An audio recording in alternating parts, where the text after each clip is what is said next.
വീട്ടിലുള്ള ചേരുവകളൊക്കെ വെച്ചിട്ട് വളരെ ഈസി ആയിട്ട് തന്നെ ചെയ്തെടുക്കാൻ പറ്റിയിട്ടുള്ള ഒരു സ്വീറ്റ് റെസിപ്പി ആയിട്ടാണ് വന്നിട്ടുള്ളത്. ഇനിയിപ്പോൾ നോമ്പൊക്കെ വരുമ്പോൾ ഇഫ്താറിൻ്റെ സമയത്തും ചെയ്തെടുക്കാം, അല്ലാതെ വൈകുന്നേരത്തൊക്കെ കുഞ്ഞുങ്ങൾക്ക് കൊടുക്കാനും പറ്റിയിട്ടുള്ള ഒരു റെസിപ്പിയാണിത്. നല്ല ടേസ്റ്റുമാണ്. അപ്പോൾ ഇതെന്തായാലും നിങ്ങളൊന്ന് ട്രൈ ചെയ്ത് നോക്കണേ.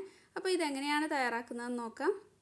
ഞാനിവിടെ ഒരു കപ്പിലേക്ക് 3 ടേബിൾ സ്പൂൺ അരിപ്പൊടിയും അതിലേക്ക് ഒരു അര കപ്പ് പാലൂടെ ചേർത്തിട്ട് നന്നായിട്ട് മിക്സാക്കി എടുക്കുന്നുണ്ട്. അരിപ്പൊടി നമ്മൾ സാധാരണ ഇടിയപ്പത്തിനും അരിപ്പത്തിരിക്കൊക്കെ എടുക്കുന്ന ആ ഒരു പൊടിയാണ്. നന്നായിട്ട് മിക്സ് ആക്കിയിട്ട് മാറ്റി വെച്ചിട്ടുണ്ട്. 1.5 കപ്പ് പാല് ഒരു പാത്രത്തിലേക്ക് ഒഴിച്ചു കൊടുക്കുന്നുണ്ട്. മൊത്തത്തിൽ 2 കപ്പ് പാലാണ് വേണ്ടത്. അപ്പോൾ കപ്പളവില്ലെങ്കിൽ ഗ്ലാസ്സിൽ അളന്നെടുത്താൽ മതി. ഇതിലേക്ക് ഇനി മധുരത്തിന് ആവശ്യമായിട്ടുള്ള പഞ്ചസാര ചേർത്ത് കൊടുക്കാം. ഞാനിവിടെ ഒരു 3 സ്പൂണ് പഞ്ചസാര ചേർക്കുന്നുണ്ട്. പിന്നീട് ഇതിലേക്ക് മിൽക്ക് മെയ്ഡ് കൂടി ചേർക്കുന്നുണ്ട്. അപ്പം നിങ്ങളുടെ അടുത്ത് മിൽക്ക് മെയ്ഡ് ഇല്ലെങ്കിൽ പഞ്ചസാരയുടെ അളവ് കുറച്ചൊന്ന് കൂടുതലായിട്ട് ചേർത്ത് കൊടുക്കുക. മധുരം നോക്കിയിട്ട് വേണമെങ്കിൽ പിന്നീട് ചേർത്ത് കൊടുക്കുക. ഒരു 6 ടേബിൾ സ്പൂണൊക്കെ പഞ്ചസാര വേണ്ടി വരും. പഞ്ചസാര ചേർത്ത് ഒന്ന് മിക്സ് ആക്കിയിട്ട് ഇതിലേക്ക് നേരത്തെ മിക്സ് ചെയ്ത് വെച്ചിട്ടുള്ള അരിപ്പൊടിയും പാലൂടെ ചേർന്നിട്ടുള്ളത് ഒഴിച്ചു കൊടുക്കാം. ഒന്ന് ഒഴിക്കുമ്പോൾ ഒന്ന് മിക്സ് ആക്കിയിട്ട് വേണം ഒഴിച്ചു കൊടുക്കാനായിട്ട്.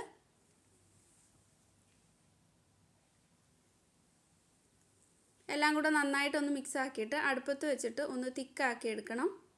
അപ്പോൾ ഇത് അരിപ്പൊടിയൊക്കെ ചേർത്തിട്ടുള്ളത് കൊണ്ട് ഒന്ന് ഇടവിട്ട് ഇളക്കി കൊടുത്തുകൊണ്ടേ ഇരിക്കണം. ചൂടായി കഴിഞ്ഞാൽ നന്നായിട്ട് തന്നെ ഇളക്കി കൊടുത്തുകൊണ്ടേ ഇരിക്കണം.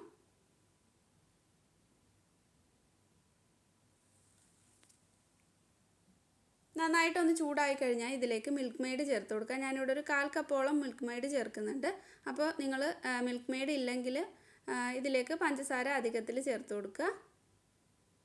മിൽക്ക് മെയ്ഡിൻ്റെ റെസിപ്പിയൊക്കെ ഞാൻ ഇതിനു മുമ്പ് അപ്ലോഡ് ചെയ്തിട്ടുണ്ട്. അപ്പോൾ കാണാത്തവർക്ക് ലിങ്ക് ഡിസ്ക്രിപ്ഷനിൽ കൊടുക്കാം, കണ്ടു നോക്കുക.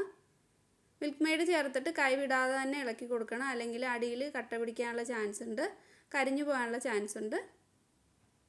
അപ്പോൾ ഇത് ഒന്ന് തിക്കായി നന്നായിട്ട് തിളച്ച് വന്നിട്ടുണ്ട്. ഇതേപോലെ കുറച്ച് ലൂസായിട്ടാണുള്ളത്. ഇത് തണുത്ത് കഴിയുമ്പോൾ ഒന്നുകൂടെ തിക്കായിട്ട് വരും. ഇതിലേക്ക് കുറച്ച് വാനില എസൻസ് കൂടി ചേർക്കുന്നുണ്ട്. ഒരു നല്ല ഫ്ലേവറിന് വേണ്ടിയിട്ടാണ് ചേർക്കുന്നത്. അപ്പോൾ നിങ്ങളുടെ അടുത്ത് വാനില എസൻസ് ഇല്ലെങ്കിൽ കുറച്ച് ഏലക്കാപ്പൊടി ചേർക്കുക. അപ്പോൾ വാനില എസൻസ് ഉണ്ടെങ്കിൽ അത് തന്നെ ചേർത്ത് കൊടുക്കണം. അതാണ് ഒരു പ്രത്യേക ഒരു ടേസ്റ്റ് തരുന്നത്. എല്ലാം കൂടെ മിക്സ് ആക്കിയിട്ട് ഒരു ബൗളിലേക്ക് ചേർത്ത് കൊടുക്കുന്നുണ്ട്. ഇതിൻ്റെ ചൂടൊന്ന് പൊക്കഴിയുമ്പോൾ ഇത് ഫ്രിഡ്ജിലേക്ക് വെച്ചിട്ടൊന്ന് തണുപ്പിച്ചെടുക്കണം. അപ്പോൾ ഇത് ഇടയ്ക്കൊന്ന് ഇളക്കി കൊടുക്കണം, അല്ലെങ്കിൽ കട്ട പിടിക്കാനുള്ള ചാൻസ് ഉണ്ട്. ഈ ഒരു പാകത്തിനാണ് വേണ്ടത്. ഇത് തണുത്ത് കഴിയുമ്പോൾ കുറച്ചും കൂടെ ഒന്ന് തിക്കായിട്ട് വരും. അപ്പോൾ ചൂട് പോകാനായിട്ട് മാറ്റി വയ്ക്കാം. അപ്പോൾ ഇത് ചൂട് പോയിട്ടുണ്ട്. ഇനി ഫ്രിഡ്ജിലേക്ക് വെച്ചിട്ട് ഒരു അരമണിക്കൂർ തണുപ്പിച്ചിട്ടെടുക്കാം. ഞാനിവിടെ കുറച്ച് ഫ്രൂട്ട്സ് കട്ട് ചെയ്തിട്ടുണ്ട്. ആപ്പിളും പഴവും പോമഗ്രാനേറ്റും നട്ട്സും ആണ് എടുത്തിട്ടുള്ളത്. മാങ്ങ എടുക്കാം, നിങ്ങൾക്ക് ഇഷ്ടമുള്ള ഫ്രൂട്ട്സൊക്കെ എടുക്കാം ഇതിലേക്ക്. അപ്പോൾ ഇത് ഫ്രിഡ്ജിൽ നിന്ന് എടുത്തിട്ട് നന്നായിട്ടൊന്ന് മിക്സാക്കി കൊടുക്കണം, ഇല്ലെങ്കിൽ കട്ടകളുണ്ടാവും. അപ്പോൾ നല്ലപോലെ തന്നെ ഒന്ന് മിക്സ് ചെയ്ത് കൊടുക്കുന്നുണ്ട്. ഇതിലേക്ക് ഇനി നമ്മൾ കട്ട് ചെയ്ത് വെച്ചിട്ടുള്ള ഫ്രൂട്ട്സ് അങ്ങ് ചേർത്ത് കൊടുക്കാം. അപ്പോൾ നിങ്ങൾക്ക് ഇത്രയും തിക്കായിട്ട് വേണ്ടെങ്കിൽ കുറച്ച് പാല് തിളപ്പിച്ചത് ചേർത്ത് കൊടുക്കാം. എന്നിട്ട് അത് ഗ്ലാസ്സിലേക്കൊക്കെ ഒഴിച്ചിട്ട് സെർവ് ചെയ്യാവുന്നതാണ്. ഇതിപ്പോൾ ഞാനൊരു സ്പൂൺ കൊണ്ട് കോരി കഴിക്കുന്ന ആ ഒരു രീതിയിലാണ് ചെയ്തിട്ടുള്ളത്.